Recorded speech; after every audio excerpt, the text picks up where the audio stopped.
சென்ற வகுப்பில் மெட்டலர்ஜி பாடத்தை பற்றி பார்த்தோம். மெட்டலர்ஜியில் அதாவது தாதுவில் இருந்து உலோகத்தை பிரித்தெடுத்தலில் உள்ள பல்வேறு படிநிலைகளை பற்றி பார்த்தோம். அந்த பல்வேறு படிநிலைகள் concentration of the ore, extraction of crude metal and refining of crude metal. தாதுக்களை அடர்ப்பித்தல், பண்படா உலோகத்தை பிரித்தெடுத்தல், பண்படா உலோகத்தில் தூய்மையாக்குதல், பண்படா உலோகத்தை பிரித்தெடுத்தல், பண்படா உலோகத்தை தூய்மையாக்குதல். போன வாரம் கான்சன்ட்ரேஷன் ஆஃப் த ஓர் மட்டும் தான் நாம பார்த்தோம். அதுல உள்ள வெவ்வேறு முறைகளை பற்றி பார்த்தோம். என்னென்ன முறைனா, ஃபர்ஸ்ட் முறை gravity separation method R hydraulic washing, flotation method, magnetic separation and leaching. அந்த லீச்சிங்ல ஒரு 4 முறை நாம பார்த்தோம். Cyanide leaching, ammonia leaching, acid leaching and alkali leaching. இவ்வளவுதான் போன வாரம் நாம பார்த்தோம். இந்த வாரம் என்ன பார்க்க போறோம்னா, இதனுடைய 2வது படியாக எக்ஸ்ட்ராக்ஷன் ஆஃப் க்ரூட் மெட்டல், பண்படா உலோகத்தை பிரித்தெடுத்தல். இந்த பண்படா உலோகத்தை பிரித்தெடுத்தலில் 2 படிகள் உள்ளன. Conversion of the ore into metal oxide, reduction of the metal oxide into metal. அதாவது தாதுவில் இருந்து உலோக ஆக்சைடாக மாற்றுதல், உலோக ஆக்சைடை உலோகமாக ஒடுக்குதல்.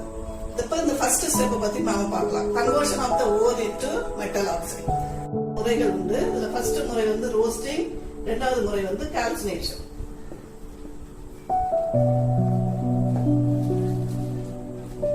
ரோஸ்டிங் அதாவது வறுத்தல் மற்றும் காற்றில்லா சூழலில் வறுத்தல். தாதுவுடன் அதிக அளவு ஆக்சிஜன் சேர்த்து தகுந்த ஊது உலையில் அதன் உருகு நிலையை விட குறைந்த வெப்பநிலையில் வெப்பப்படுத்த வேண்டும். இந்த முறையின் மூலமாக பெரும்பாலும் சல்பைடு தாதுக்களானது அதன் ஆக்சைடுகளாக மாற்றப்படுகின்றன. எடுத்துக்காட்டா எழுதணும்னா, ZnS zinc blend is oxidized to zinc oxide and sulfur dioxide.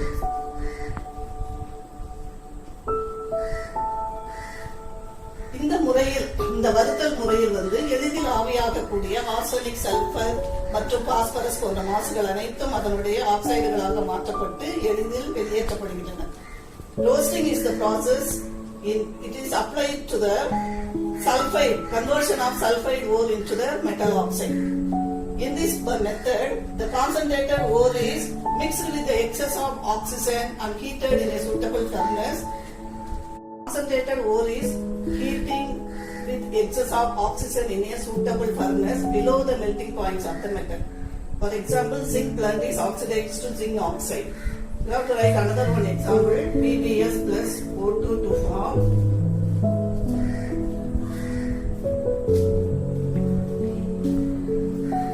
you have to write any one example for the roasting process. The second method is calcination. Calcination is that it is used to convert the carbonate ore into metal oxides. அதாவது carbonate தாதுகளை இதன் ஆக்சைடுகளாக மாற்ற இந்த காற்றில்லா சூழலில் வறுத்தல் முறையானது பயன்படுகிறது.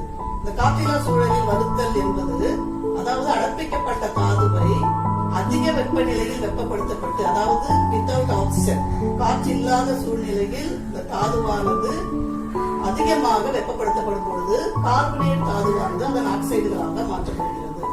எடுத்துக்காட்டாக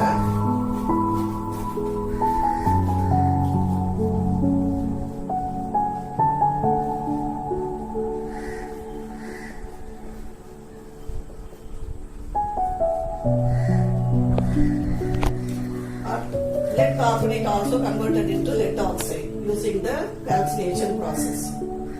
Next method, reduction of the metal oxide into metal.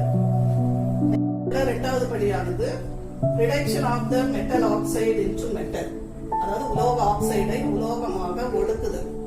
இந்த ஒடுக்குதல் முறைக்கு தாதுகளோடு தகுந்த ரெடியூசிங் ஏஜென்ட் நாம சேர்க்கணும். ரெடியூசிங் ஏஜென்ட்னா அதாவது ஒடுக்கும் காரணி. இந்த ஒடுக்கும் காரணியானது உலோகத்தினுடைய தன்மைக்கு ஏற்றவாறு நாம தெரிவு செய்யப்பட வேண்டும். ஆக்சைடை உலோகமாக ஒடுக்குவதற்கு கீழ்கண்ட முறைகளை நாம பயன்படுத்தலாம். ஃபர்ஸ்ட் முறை smelting, second one reduction with carbon, third one reduction with hydrogen,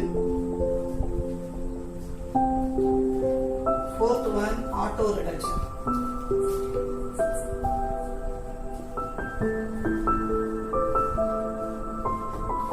நான்கு முறை பயன்படுத்தி நாம ஒரு உலோக ஆக்சைடை உலோகமாக கொடுக்கலாம்.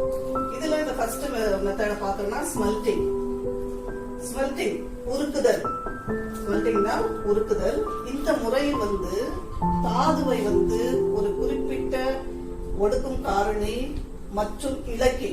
அந்த இலக்கி என்பது என்னன்னா, இந்த தாதுவில் காணப்படுகின்ற கனிம கழிவுகளோடு சேர்ந்து எளிதில் கசடாக வெளியேறக்கூடிய தன்மையை உடையது. எனவே இந்த தாதுவோடு இலக்கி மற்றும் ஒரு ஒடுக்கும் காரணி இவை எல்லாத்தையும் சேர்த்து ஒரு உருக்கு உலையிலிட்டு நன்றாக உருக்கப்படுகிறது. அதாவது உலோகத்தின் வெப்பநிலை விட அதிக வெப்பநிலையில் இவை உருக்கப்படுகிறது. இப்படி உருக்கப்படும் பொழுது இந்த உலோக ஆக்சைடு ஆனது உலோகமாக ஒடுக்கப்படுகிறது. எடுத்துக்காட்டு iron oxide.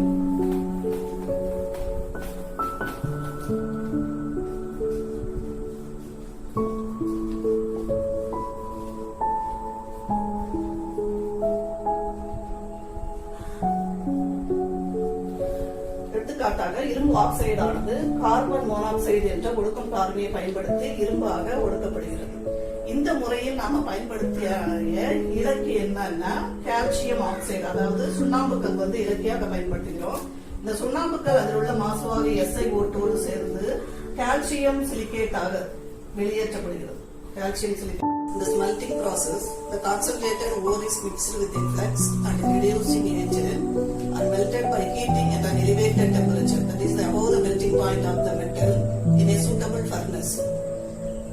Here, the iron oxide can be reduced to iron using carbon monoxide as a reducing agent. In this method, calcium oxide is acting as a flux. Therefore, it combines with the silica to form calcium silicate and it can be removed as a slag. Next one. இந்த முறையில உருக்குதல் முறையில இன்னொரு example நம்ம படிக்கணும்னா, copper pyrite தாதுவில் இருந்து காப்பரை பிரித்தெடுத்தல். அதாவது copper pyrite தாதுவை தகுந்த இலக்கி மற்றும் ஒடுக்கும் காரணியோடு சேர்த்து இந்த தகுந்த உலையில் வந்து நன்றாக வெப்பப்படுத்தும் பொழுது காப்பர் பைரைட் ஆனது காப்பர் குப்ரஸ் சல்பைடாகவும் அயன் சல்பைடாகவும் மாற்றப்படுகிறது.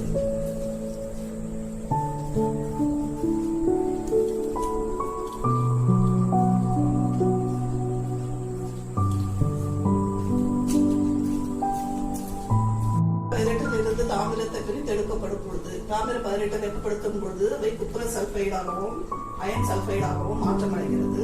இந்த அயன் சல்பைடு ஆனது மேலும் ஆக்சிஜனேற்றம் அடைந்து அயன் ஆக்சைடாக மாற்றப்படுகிறது.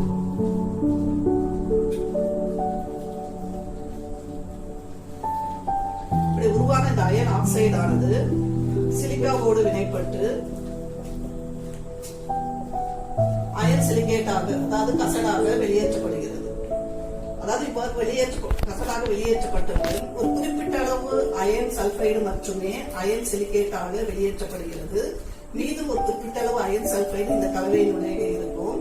மேலும் இந்த அயன் சல்பைடா குப்ரஸ் சல்பைடு ஆனது குப்ரஸ் ஆக்சைடாக மாற்றப்படுகிறது. இந்த குப்ரஸ் சல்பைடையும் அயன் சல்பைடும் சேர்ந்த கலவைக்கு காப்பர் மட்டி என்று பெயர். குப்ரஸ் சல்பைடு அயன் சல்பைடு கலந்த கலவைக்கு காப்பர் மட்டி என்று பெயர்.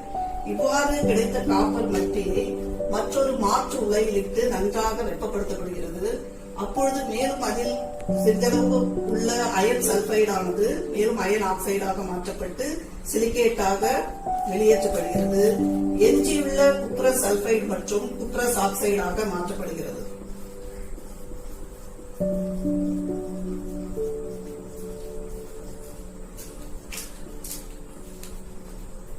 இவ்வாறு உருவான குப்ரஸ் ஆக்சைடு எஞ்சியுள்ள குப்ரஸ் சல்பைடுடன் வினைப்பட்டு காப்பராக வெளியேற்றப்படுகிறது. எஞ்சியுள்ள குப்ரஸ் சல்பைடு ஆனது குப்ரஸ் ஆக்சைடோடு இருந்து காப்பரானது வெளியேற்றப்படுகிறது. உருகிய நிலையில் காப்பரானது கிடைக்கிறது. இந்த உருகிய நிலையில் காப்பரை திண்மமாக்கப்படும் பொழுது சல்பர் டை ஆக்சைடு வாயுவானது வெளியேற்றப்படுகிறது. இதனால் அதன் மேற்புறமானது கொப்பளம் போல் தோற்றமளிப்பதால் காப்பர் என்று பெயர்.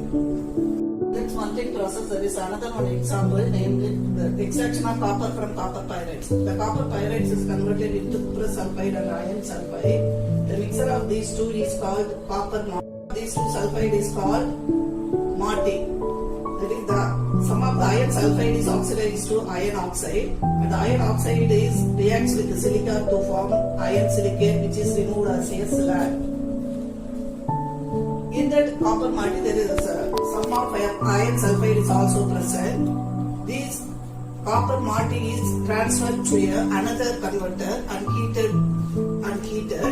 Some of other sulfide is converted into oxides and then reacts with silica to remove as a iron silicate.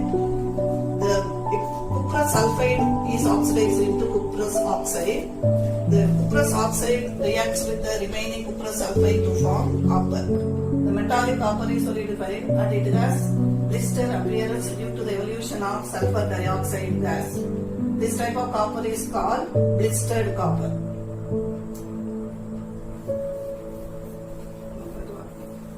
அடுத்து இந்த உலோக ஆக்சைடில் இருந்து உலோகமாக மாற்றுவதில் இரண்டாவது முறையானது ரிடக்ஷன் பை கார்பன். அதாவது உலோக ஆக்சைடை உலோகமாக ஒடுக்குவதற்கு கார்பனை நாம ஒடுக்கும் காரணியாக இங்கு பயன்படுத்துகிறோம். அதாவது தாதுவை கார்பனோடு சேர்த்து நன்றாக ஊதுகுலையில் இட்டு வன்மையாக வெப்பப்படுத்தப்படுகிறது. இவ்வாறு வெப்பப்படுத்தும் பொழுது உலோக ஆக்சைடு ஆனது கார்பனால் உலோகமாக ஒடுக்கப்படுகிறது. இந்த முறையில் எந்த உலோகம் கார்பனோடு சேர்ந்து உலோக கார்பைடை உருவாக்காதோ அத்தகைய உலோகங்களுக்கு இந்த முறையானது நாம பயன்படுத்துகிறோம். எடுத்துக்காட்டாக zinc oxide is reduced by carbon.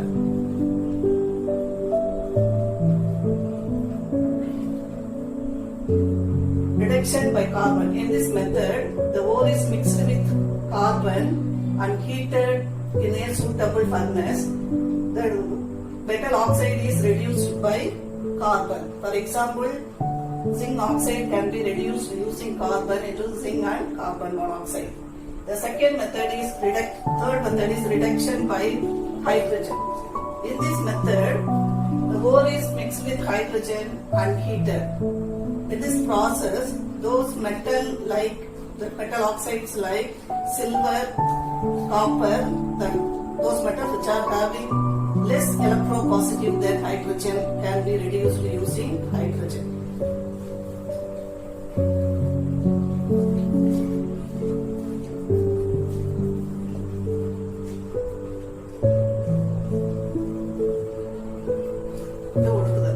எந்த உலோகமானது ஹைட்ரஜனை விட குறைந்த நேர்மின் தன்மை கொண்டுள்ளதோ அந்த உலோகத்திற்கு இந்த முறையானது பயன்படுத்தப்படுகிறது. இம்முறையில் சில்வர் ஆக்சைடு ஆனது ஹைட்ரஜனை கொண்டு சில்வராக ஒடுக்கப்படுகிறது. இந்த ஒடுக்கும் முறையில் மூன்றாவது முறையானது அடுத்த ரிடக்ஷன் பை மெட்டல். அதாவது உலோகத்தை கொண்டு தாதுவை ஒடுக்குதல். இந்த உலோகத்தை கொண்டு தாதுவை ஒடுக்குவதற்கு குரோமிக் ஆக்சைடை நாம கொடுக்கலாம். குரோமிக் ஆக்சைடு ஆனது அலுமினிய தூளுடன் கலந்து ஒரு குடப்புகையில் இடப்படுகிறது. இந்த கலவையோடு எரியூட்டு கலவையாகிய பேரியம் பெராக்சைடு மற்றும் மெக்னீசியம் பவுடர் ஆனது சேர்க்கப்பட்டு எரியூட்டப்படுகிறது. இந்த வெப்பத்தின் காரணமாக குரோமிக் ஆக்சைடு ஆனது அலுமினியத்தால் குரோமியமாக ஒடுக்கப்படுகிறது. இந்நிகழ்வின் போது அதிக அளவு வெப்பமானது வெளியேற்றப்படுகிறது.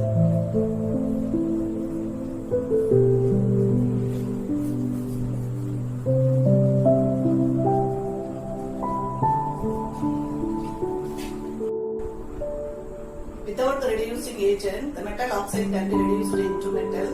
For example, cinnabar ore is converted into mercury. சுய ஒடுக்கம் என்பது ஒடுக்கும் காரணி இல்லாமல் மெட்டல் ஆக்சைடு ஆனது உலோகமாக ஒடுக்கப்படுதல். இந்த முறையில் சின்னபார் ஓரானது மெர்க்குரியாக ஒடுக்கப்படுகிறது. உலோகத்தை பிரித்தெடுத்தலில் உள்ள இறுதிப்படியானது ரிஃபைனிங் ஆஃப் க்ரூட் மெட்டல். பண்படா உலோகத்தை தூய்மையாக்குதல். இந்த பண்படா உலோகத்தை தூய்மையாக்குதல்ல முதல் முறை வாலை வடித்தல்.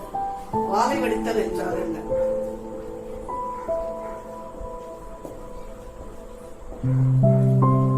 இம்முறையில் குறைவான வெப்பநிலையில் ஆவியாகக்கூடிய துத்தநாகம் போன்ற உலோகத்தை தூய்மையாக்க இம்முறையானது பயன்படுத்தப்படுகிறது.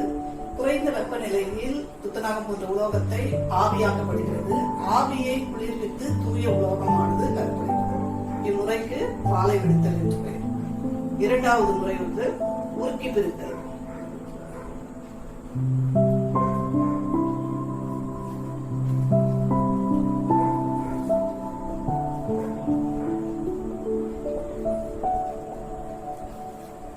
இம்முறையில் மாசு பொருள் அதிக கொதிநிலையை உடையதும் உலோகமானது குறைந்த கொதிநிலையை கொண்டிருப்பின் இந்த முறையில் இவற்றை உலோகத்தை தூய்மைப்படுத்தலாம்.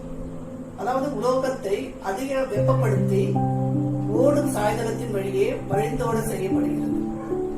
இவ்வாறு தூய்மையான உலோகமானது பிரித்தெடுக்கப்படுகிறது.